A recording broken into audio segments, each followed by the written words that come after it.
Et José a dessiné, c'était un des dessinateurs du journal MGG.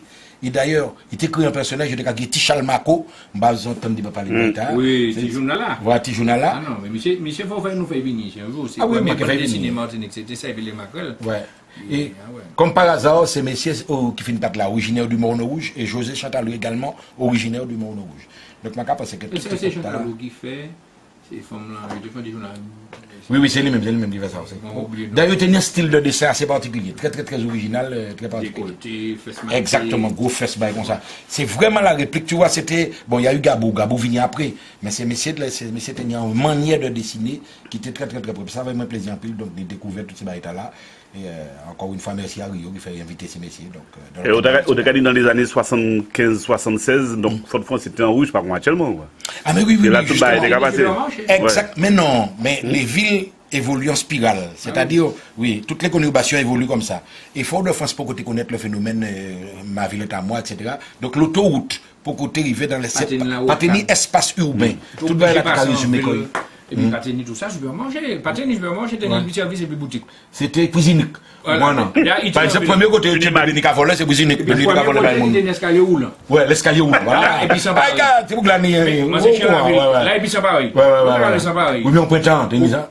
L'autre, puis ça le soudral au printemps. Dans d'autres magasins, on peut gagner Alexandre qui était venu chaque pantalon, on était à était un seul modèle. Dans le printemps, c'est l'ancêtre des Galeries Lafayette. Ça a pris Galeries Lafayette. Il tue un peu quand même, qui a fait toujours Belgrade, mais avant, c'était printemps. Et pour tenir pour regarder Jacques, un boutique avec Jacques, il avait un vêtement unique. C'est-à-dire qu'il faut acheter d'autres mondes. Ah oui, bah, il y a de casques là. Oui, de travail. Mais pour un monde faire la là. Mais pas tenir, tout ça qui est à présent, je peux manger. C'est ok, tout ça. On peut dire la vérité. Il ne faut pas que le monde dise ça. C'est une petite papeterie. C'est une deux trois papeteries réputées là. Le seul là qui vient de la route, c'est Alexandre et bien l'autre là, qui l'a remonté dernièrement. Mais nous connaissons l'autre boutique qui est bien. Et par exemple, un bouquin Jean-Philippe Martelly, à présent, on a parlé de Pipo, Jean-Philippe, tu as travaillé dans un magasin comme animateur. C'était quand il rediffusion. Oui. Et puis là, c'était. Puis là, c'était rediffusion. Non, c'est une safari aussi. Safari, ouais. Et puis, il y a un peu aussi. Balthazar, l'homme à la voix bizarre. Mais c'est l'autre qui a acheté un pantalon bon marché. Et pour tous les jours. Et puis, sous les sapés, c'était Kaoyoka. Ouais. Jean-Laurent. Parce que Chaque truc vient après, hein. Ouais. Mais Jean-Laurent, nous avons en parlé parce qu'il l'a toujours. Ouais. Il a toujours. Même là, il y a la rue piétonne, il a toujours. Chaque rivier après, mais chaque quand même, c'était parmi les premiers des Cavan Jean. Ouais. Mais tout ça, c'était une belle époque. Toujours le monde dessiné, il faut dire quand même que c'est libanais, quoi. C'est libanais. Donc c'est tout un. Ça va pas exister, ça va devenir un chinois. Ouais. Sérieux? Ah bon? Non, justement, ça. C'est après les Yoyo, enfin, la famille là, nous prenons maintenant Yoyo, ils viennent installer Koyo. Mais à l'époque, tu as la patine chinois, on ne va pas connaître ça, Martinique. D'ailleurs. Non, livre là, déjà, Fouyaya. Fouyaya, voilà. Tichal Mako, c'était Fouyaya. Formidable. Ah ouais. Pour l'autre, on connaît ça, Fouyaya. Pour l'autre, enfin, ça fait. Et Fouyaya, c'était un journal, c'était des gens de Macrel, des femmes. Journal satirique. Tu avais Georges Puisy aussi qui dessinait. Georges Puisy et puis José Chantalou, c'était ça. Il est combien d'états en français, en créole? Les deux. Les deux. Mais ça qui a fait mon plaisir, de nous parler de ça, c'est que. Il y a l'homme qui a écrit, nous avons un téléphone. Téléphone, alors c'est mon occasion, j'ai l'époque, je peux appeler nous. Nous avons oublié que nous avons fait la lutte contre la misère, je veux dire, parce que nous avons écrit, c'est des souvenirs qui sont importants. Oui. Où nous avons des magasins qui matchaient en eux. Et pour tenir un arrangement, c'est pas les plus beaux. Et puis justement, il faut dire que ça correspond à l'époque de Fort-de-France, dans l'histoire de Fort-de-France, d'ailleurs, période la rue de la rue François Arago, c'était vraiment en rue. La rue Victor Hugo. Toutes ces là qui correspondent là, la rue Victor Hugo, tout ça, l'autre est pas au Caïro Galbert. C'est touriste, c'est mort là. Il faut dire que touriste là, nous étions enfants. Nous étions enfants. Enfin, nous passons en euros. Et comme nous plus fort que le dollar, et bien après, c'est soit un taxi ou un lot. Donc, du coup, je me suis lancé dans le métier et puis depuis 2000, 2001, 2002, donc je ne fais que le compte. Et j'ai pas eu une transmission ni de père. Et c'est pas une profession de mon père ou bien de mes grands-parents. Mais après, donc, avec les stages, les trucs, les rencontres, les festivals, donc ça fait qu'on va souvent dans nos souvenirs d'enfance, dans les histoires qui nous ont été racontées par nos grands-mères, nos mères, nos frères, nos sœurs, et puis on les s'accapare, et puis on en fait des spectacles de contes. C'est comme ça que je suis arrivé au conte. Et tout à l'heure, vous parlez si on pourrait caricaturer les hommes politiques. Moi, parfois, j'aime bien le faire. Et j'aime parfois, donc, tu vois, dans les histoires des contes, qu'on écoute, et avec la réalité actuelle, le mensonge des hommes politiques qu'il y a autour de ça. Donc, il m'est arrivé une fois de raconter devant des autorités politiques de mon pays. Donc, on nous a invités... Au Niger? Au Niger, oui, la conférence nationale. On fête l'anniversaire 20 ans après. Oui. Et on m'a programmé comme conteur. Donc, je ne savais pas quoi raconter pour que eux, ça les touche, ça les blesse, ça les pose un questionnement. Donc, du coup, j'ai raconté une petite histoire de quelqu'un dans un pays. Quand tu voles, on te tue. Et lui, il a juste volé un morceau de pain et on veut le tuer. Et après, il dit non, non, attendez, avant de me tuer, j'ai une confidence pour le roi. Donc, du coup, on le fait avancer, il arrive chez le roi. Il dit, il a une graine. Si le roi lui permet, qu'il trouve quelqu'un qui n'a jamais volé dans le royaume, qu'il lui sème la graine, et le lendemain matin, il va trouver un fruit, il devient immortel. Et le roi, comme il veut rester immortel, et puis le roi, il a appelé son premier ministre qui a semé la graine. Donc voilà, le lendemain matin, la graine n'a pas poussé. Et on dit, c'est un menteur. Il dit, non, demandez au premier ministre. Et lui, il raconte, il dit, il se rappelle dans ses souvenirs. Un jour, quand on faisait cadeau au roi, il y avait un truc qui l'a intéressé, un petit canif en or où il y avait des petits diamants dessus. Et puis il a gardé. Mais il n'a pas volé, il a juste gardé. Donc voilà pourquoi. Et ensuite, ainsi de suite, en faisant le tour de toutes ces personnalités, on n'a pas trouvé quelqu'un qui n'a jamais pris quelque chose qui ne lui appartenait pas à un moment donné de sa vie. Donc finalement, le roi a trouvé que cet homme est un homme sage et on a décidé d'enlever ça dans la loi. Tu peux voler pour survivre, mais il ne faut pas voler trop.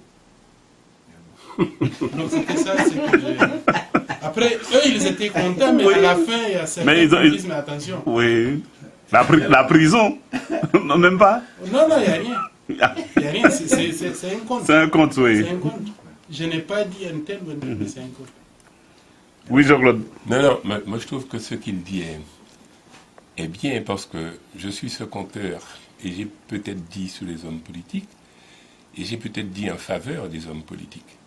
Autrement dit, dans la réalité, dans ce que j'écris comme conte aussi, je raconte plusieurs histoires, mais je raconte aussi à des moments cette femme que je vois avec un homme en train de sourire, l'appeler chérie, le caresser, et quelqu'un passe, dit « Oh, tu es bien aujourd'hui ?» Il dit « Oui, c'est le père de mes enfants et tout ça. Ah oui, on n'est plus ensemble, mais je l'aime, quand je le vois, c'est avec plaisir. » Et cette même personne qui appelle ce gars chéri est enragée et fâchée contre le maire qui ne lui a pas donné de quoi donner à manger à ses enfants.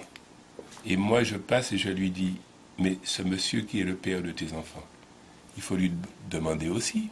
Il est le père des enfants, il ne te dit rien et tu es plus fâché contre le maire, contre ce monsieur. Tu continues à l'appeler chéri alors qu'il devait normalement s'occuper de ses enfants. » Et je montre aussi la réalité des élus face aux gens. Tu vois, quelqu'un qui t'appelle, tu as rendez-vous avec un autre, qui veut que tu l'attendes là, mais disons, tu attends, et puis si tu l'attends, tu arrives en retard parce qu'une autre personne a rendez-vous avec toi, et l'autre personne te dit, j'ai demandé à sortir, monsieur, vous ne me respectez pas, vous arrivez en retard.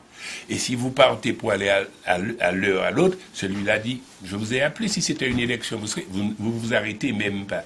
Et je montre la difficulté aussi de temps en temps des élus et de tout le monde. Et l'autre dit moi j'ai simplifié simple. Quand moi je dis mandé et puis le public répond mandé. Mandé. Donc vous voulez que je vous raconte une histoire? S'il vous plaît. Ok. Merci beaucoup. Donc vous savez, il y a dans un village un homme qui ne mange pas le haricot, mais il s'appelait Polichinelle. Donc quelle que soit la façon on prépare le haricot, il connaît. Et dès qu'il voit, il comprend, il ne mange pas ça. Et il avait une femme qui était là, qui faisait la vie avec lui comme tous les jours. Mais seulement dans ce village, il y avait un autre, c'est le chef du village, le roi, qui se disait, il faut qu'il fasse tout, parce que ce monsieur devient plus célèbre que lui. Il appelle la femme et puis lui dit, si tu fais manger à ton mari du haricot, je te donne de l'or. Et la femme était déjà emballée. Elle se voyait avec l'or, c'est des bijoux, c'est de ceci, c'est de cela, la richesse. Elle était tellement contente qu'elle dit, bon, ça c'est simple. Maintenant, un matin, elle est là, elle est triste. Son mari lui demande, qu'est-ce qu'il y a? Il dit, toi aussi, mon chéri, ça fait combien d'années on est là? Mais s'il te plaît, qu'est-ce que le haricot t'a fait? Il faut manger, même si c'est une seule fois, pour me faire plaisir. En dégageant tous ses charmes, la voix et la façon dont elle fait ses gestuels, le mari dit, il n'y a pas de problème. trouves le meilleur haricot du village, tu prépares, et ensuite on va manger ça la nuit, quand tout le village va dormir. La femme est partie dire au roi, on a amené quelqu'un pour surveiller si vrai que le mari va manger. Maintenant, la femme a tellement très bien préparé le haricot avec amour. Elle a installé l'endroit, c'était tellement joli. Maintenant, elle vient s'asseoir, elle attend son mari. Lui, il lave les mains. Avant de plonger dans l'assiette, il dit, mais attends. Tu sais, si je mange ce haricot seul, entre toi et moi, c'est pas intéressant. Dans ce village, quelle est la personne à qui tu as confiance? Que tu lui dis tous tes secrets. La femme réfléchit, elle dit la femme d'un tel. Il dit va l'appeler. Elle appelle la femme d'un tel qui est là assise. Après il dit à la femme d'un tel, mais toi, quelle est la personne à qui tu as confiance dans ce village? Elle dit la femme d'un tel. Et petit à petit, toute la maison était remplie de femmes. Alors le monsieur dit à sa femme, tu vois, si jamais j'ose manger ce haricot, toi tu diras à la femme d'un tel, la femme d'un tel dira à la femme d'un tel, et ainsi de suite. Et le lendemain matin, le secret qu'on a eu sera sur la place du marché. Et c'est depuis ce temps que les bons Français qui parlent français disent secret des polichinelles. On peut l'applaudir. Ortegon. Ça va bien? Oui, ¿Cómo estás? Muy bien, gracias. Muy bien. Un poquito bien. Muy contenta de estar acá. Para Cristian me enerva. ¿Por qué? Porque para y protège-moi. No te entendí todo. Y tomar su cabeza. Ah. Ah, ok.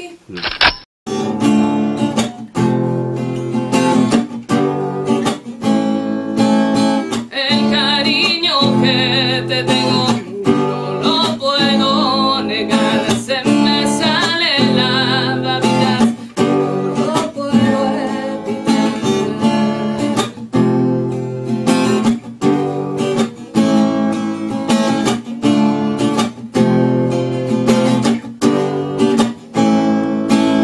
De Alto Cerro voy para Macarey, luego a Cueto voy para Mayarí.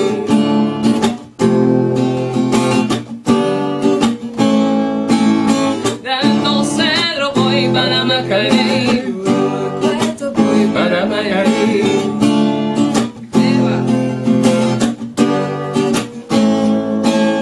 Cuando Juanita y Chachán en el mar se me abarena, como sacudía y me a Chachán le daba pena.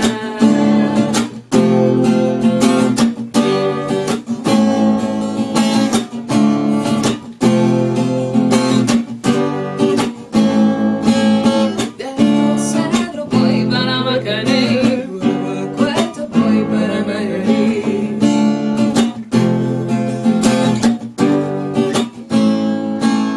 De Alto Cerro voy para